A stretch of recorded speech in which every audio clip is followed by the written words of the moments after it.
حضرت جامع القرآن حضرت عثمان غنی روایت کرتے ہیں کہ اللہ کے نبی نے فرمایا تم میں اچھا وہ ہے جو خود قرآن پڑھتا ہے، قرآن کا سبق دیتا ہے۔ ایک بزرگ تھے جن کا ذکر حضرت جلال الدین سیوطی رحمۃ اللہ علیہ نے اپنی ایک کتاب میں کیا ہے۔ تو قبرستان میں قبر بنا رہے تھے، 7 والی قبر کھل گئی۔ تو جو قبر بنانے والے تھے انہوں نے کیا دیکھا کہ ایک بزرگ ہیں وہ قرآن پاک کی تلاوت کر رہے ہیں۔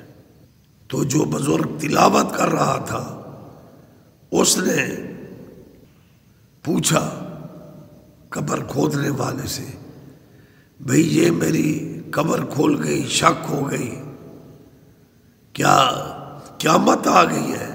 اس نے کہا نہیں، ہم ایک اور مسلمان بھائی کو دفن کرنے کے لیے ہیں۔ تو پھر وہ جو بزرگ قرآن کی تلاوت میں مشغول تھے انہوں نے فرمایا بھئی آپ نے میری تلاوت میں خلل ڈال دیا ہے، میری یہ قبر کے حصے کو بند کر دو۔ بسم اللہ الرحمن الرحیم۔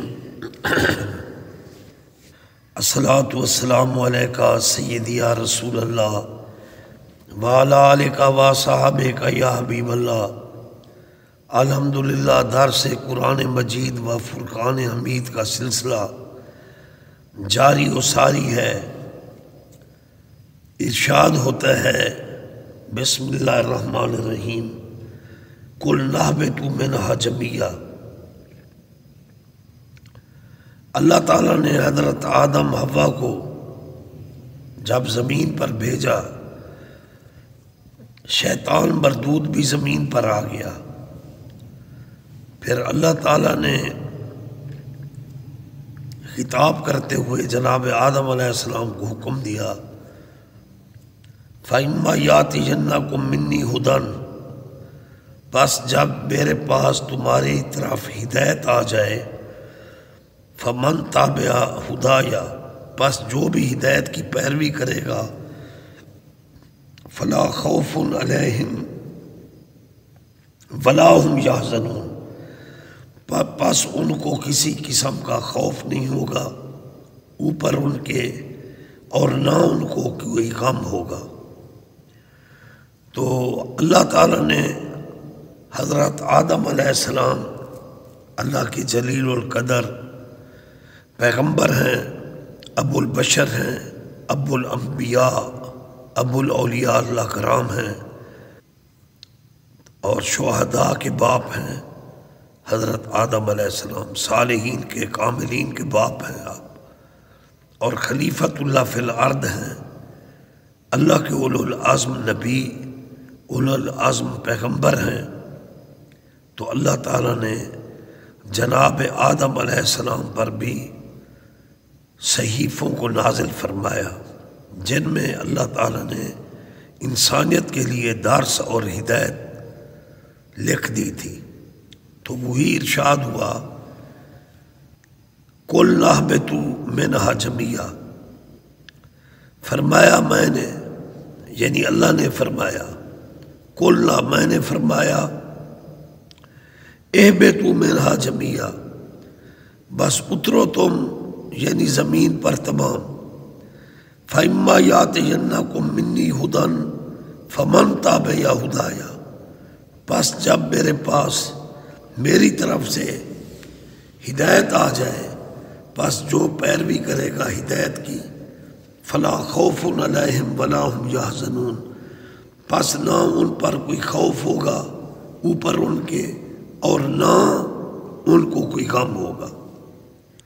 تو معلوم ہوا جو آدم علیہ السلام پر صحیفے نازل ہوئے، حضرت آدم علیہ السلام نے بڑی سختی کے ساتھ اللہ تعالیٰ کے احکامات کی پیروی فرمائی، حضرت حوا نے اللہ تعالیٰ کے احکامات کی پیروی فرمائی۔ حضرت آدم علیہ السلام کے لخت جگر شیس پیغمبر نے، حضرت شیس کے بیٹے حضرت ادریس پیغمبر نے، سب نے اللہ تعالیٰ کے احکام کی بجا آوری کی، اور آدم علیہ السلام نے اللہ تعالیٰ کے حکم سے سب سے پہلے کعبۃ اللہ کو تعمیر کیا اپنے لاقت جگر شیس علیہ السلام سے مل کر، اور اللہ تعالیٰ کے گھر کو کعبۃ اللہ کو سب سے پہلے جناب آدم علیہ السلام نے آباد کیا، اور اللہ تعالیٰ کی نماز پڑھتے، اللہ تعالیٰ کی عبادت کرتے۔ تو اللہ تعالیٰ نے یہ ارشاد فرمایا کہ فمن تابع ہدایا، جو اتباع کرے گا ہدایت کی جو میں نے احکامات نازل فرمائے،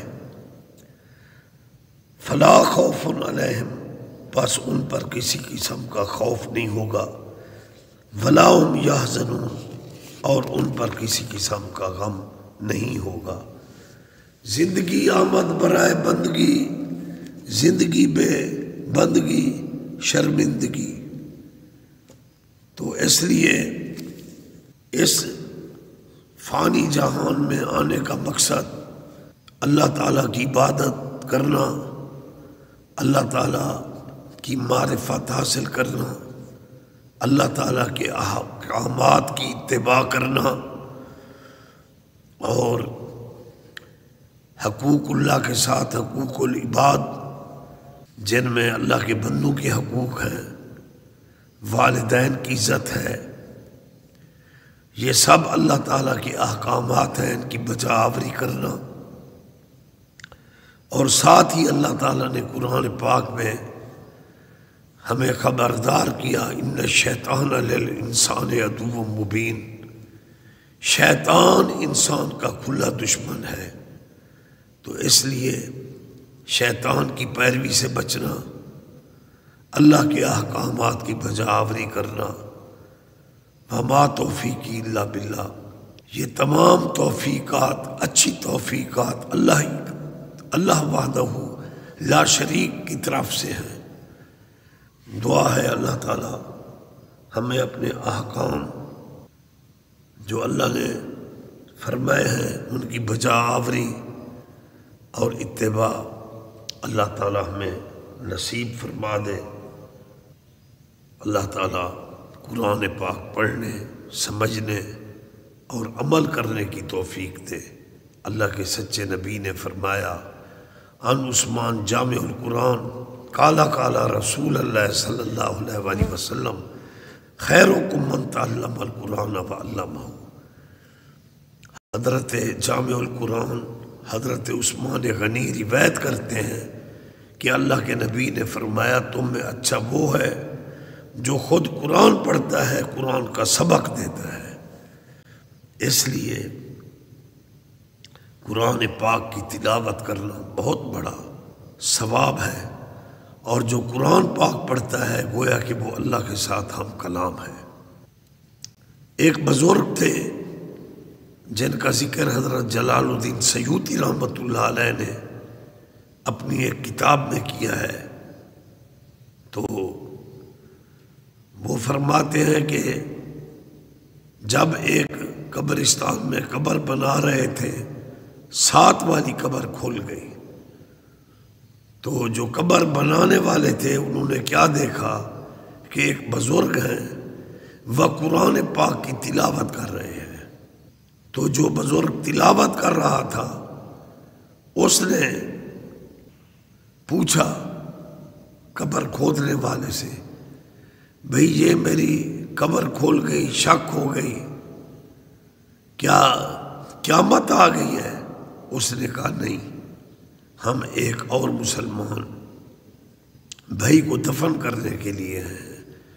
تو پھر وہ جو بزرگ قرآن کی تلاوت میں مشغول تھے انہوں نے فرمایا، بھئی آپ نے میری تلاوت میں خلل ڈال دیا ہے، میری یہ قبر کے حصے کو بند کر دو۔ پھر انہوں نے وہ قبر کے اسی حصے کو بند کر دیا، اور سبحان اللہ، وہ جو قبر کو کھود رہا تھا مزدور، اس نے اپنی آنکھوں سے دیکھا کہ اللہ کا پیارا قبر میں قرآن پاک کی تلاوت کر رہا ہے۔ سبحان اللہ، زندگی آمد برائے بندگی، زندگی بے بندگی شرمندگی۔ اٹھ فریدہ وضو ساز، فجر نماز گزار جیڑا سر سائیں نہ دیوے وہ سر کا پتار۔ سیدنا فاروق اعظم رضی اللہ تعالی عنہ کے ہاتھ میں یا قرآن تھا یا جہاد کے لیے تلوار تھی، تو یہ قرآن کی محبت اور جذبہ جہاد تھا۔ ایک شیر کو بھی جرأت نہیں تھی کہ وہ بکری کو کھا سکے۔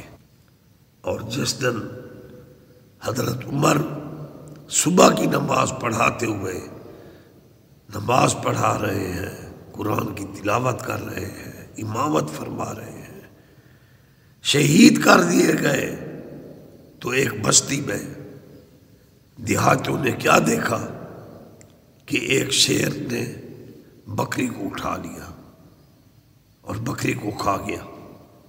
تو وہ دیہاتی کہنے لگے کہیں امیر المومنین خلیفۃ المسلمین حضرت عمر اللہ کو پیارے تو نہیں ہو گئے، کیونکہ اللہ کے نبی نے فرمایا اتقوا فراست المومن فإنه ينظر بنور اللہ، تم مومن کی باطنی طاقت سے ڈرو، وہ اللہ کے نور سے دیکھتے ہیں۔ کیمرے کی آنکھ نہیں دیکھ رہی تھی، فاروق اعظم کی نگاہ مومن دیکھ رہی تھی۔ 22 لاکھ مربع میل کے فاتح کی نگاہ تھی کائنات پر۔ تو جب وہ شہید کر دیے گئے تو شیر نے بکری کو چک لیا، تو لوگ باتیں کرنے لگے کہیں امیر المومنین اللہ کو پیارے تو نہیں ہو گئے۔ شام کو خبر پہنچی کہ حضرت عمر شہید ہو گئے۔ اللہ والوں کے وجود مسعود کی کتنی برکت تھی۔ آج عالم اسلام کے مسلمان انتشار کا شکار ہیں۔ جہاد ہم سے گیا، قرآن کی تلاوت ہم سے گئی، فحاشی عریانی ہر طرف نظر آ رہی ہے۔ فلسطین میں، کشمیر میں، روہنگیا میں، برما میں مسلمان پس رہے ہیں ظلم کی چکی میں۔ وجہ یہی ہے کہ ہم نے اسلامی احکامات، تعلیم قرآن کو چھوڑا ہوا ہے۔ اللہ تعالیٰ ہمیں قرآن پاک پڑھنے، عمل کرنے کی توفیق عطا فرمائے، اور عالم اسلام کے مسلمانوں میں خوشحالی ہے، اور قرآن کی برکت سے اللہ تعالیٰ ہماری حکومتیں خاص اسلامی بن جائیں، پاکستان میں بھی تعلیم اسلام کا جھنڈا بلند ہو، کیونکہ یہ ملک قرآن اور شریعت اور سنت کے لیے بنا تھا۔ یا الہی تعلیم قرآن عام ہو جائے، سب پرچموں سے اونچا پرچم اسلام ہو جائے۔ انشاءاللہ جب ہم قرآن پاک کی پیروی کریں گے، اللہ اور رسول کے احکامات کی بجا آوری کریں گے، وہ دن دور نہیں ہے، بیت المقدس بھی آزاد ہوگا، مقبوضہ کشمیر بھی آزاد ہوگا، اور دنیا میں مظلوم مسلمانوں کو کفار کے ظلم سے نجات ملے گی۔ اللہ تعالی ہماری اس دعا کو قبول کر لے، اور اللہ تعالی عالم اسلام کے مسلمانوں کو، اس گناہگار کو، ہماری اولادوں کو، پیر بھائیوں کو، اسلامی بھائیوں کو پکا سچا عملی مسلمان بنائے۔ وما علینا الا البلاغ المبین۔